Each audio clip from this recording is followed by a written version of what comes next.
Welcome back to V-World. Today is Tuesday, where we look at all things Pokemon product and Pokemon single cards trending upward in price. Going to be doing this giveaway for 6,000 subscribers. I'm giving away an Evolving Skies 3-pack blister along with 5 Pokemon mystery card lots. All you got to do is be a part of the channel and take that extra step of liking the video, commenting down below, and subscribing to the channel. Beyond that, to officially enter for the 6,000 subscriber giveaway, you need to go over to this video here. This is the one to leave an additional like and comment, and then you'll be officially entered. Along the way of this road to 6,000 subscribers, we are going to be giving away Pokemon cards every 50 subscribers along the way, and every single week for the I Got It, You Get It shorts. If you're not familiar with those, tune in regularly. I do post 7 days a week.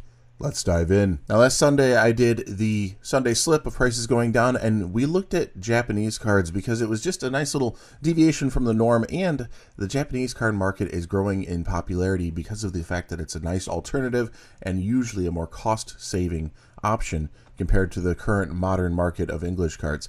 So we're going to be doing the same here, looking at Japanese cards and kind of a wide range today. Pokemon Card 151, the booster box. The 151 booster box. Now, this is the main product that came out of it. There are a few other products in Japanese. As far as English goes, there's usually a lot of ancillary products, and this price has been all over the place. The problem is you can't go back very far because TCG Player hasn't had a separate category for just Japanese cards for very long, so that's why we're looking at the 6-month chart. But if you look at about a year ago, this box was like $60.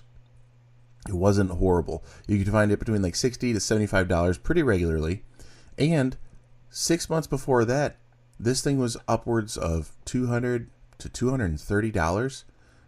People were buying it out like it was going out of style, and they thought they were missing out on everything. This is way after the initial release. The prices cooled off, and then they just exploded upon a reprint, and it got up over $200.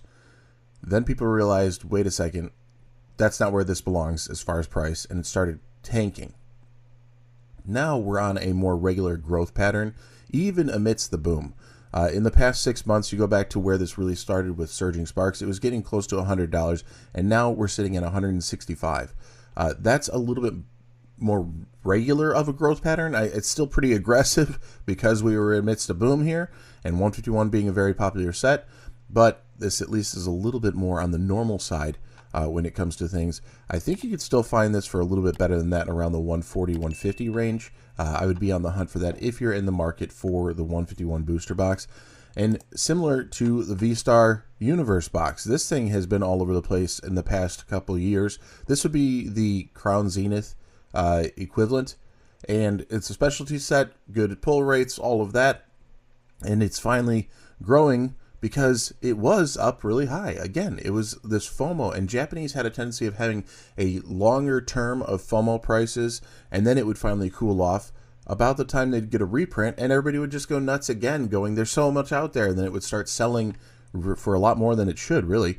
But we've had a little bit better growth patterns here. We're sitting at $118 for market price. Looks like our lower listings are going to be right at that like 120 mark on this one here. Detective Pikachu. You got Detective Pikachu riding the little Growlithe there. Not familiar here where this comes into play, this stamp here, and what that's a part of. So, if anybody knows anything about that, comment down below. Let me know, just because I'm not super familiar. But I thought this one was interesting and different when it came out, and I didn't think we'd be seeing anything like that in English.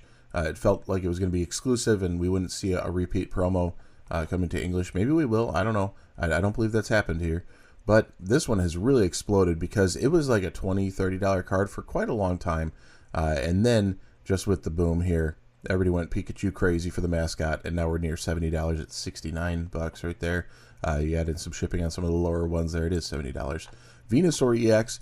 Interesting to see that this is actually similar to the English price right now, sitting around that $71 mark for the English Venusaur EX out of 151. The Japanese Venusaur EX is where we're at on this price.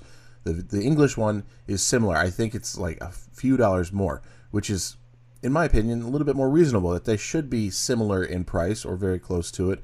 Of course, the availability, I think, is actually a little bit more widespread in the Japanese version, and I think there were a lot more God Pack opportunities when it came to Japanese 151.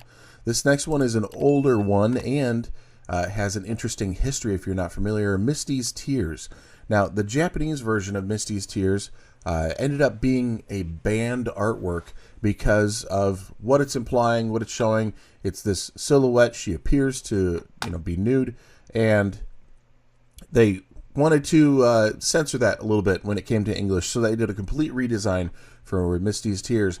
And I had never seen this card go for this much ungraded as a raw copy, getting close to that $100 mark, and the chart is not very helpful. So I wanted to kind of look a little bit further into this here because it seemed really odd that it was going up so high. We have some sold listings here, and they're a little bit all over the place here. This was 45 and some shipping, but if there's the slash through it, that means they accepted an offer lower than this.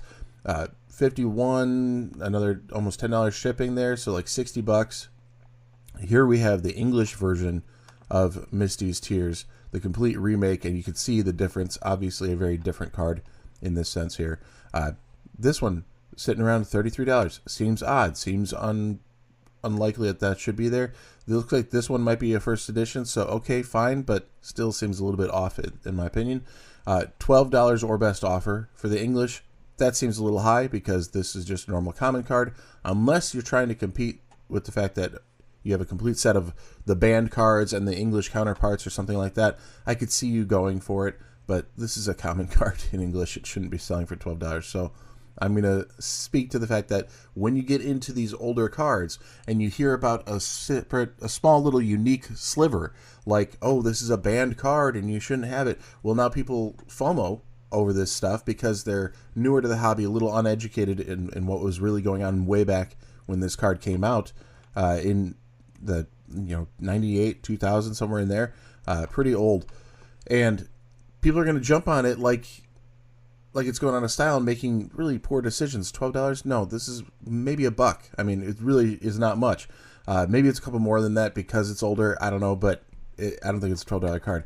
The Japanese version, this is what I was finding for a long time, in the $20, $30 range, something like that. And now it's kind of all over the place. You have the 30 there. That makes sense. These graded ones we're not going to look at really here. 26. Okay, we're all right.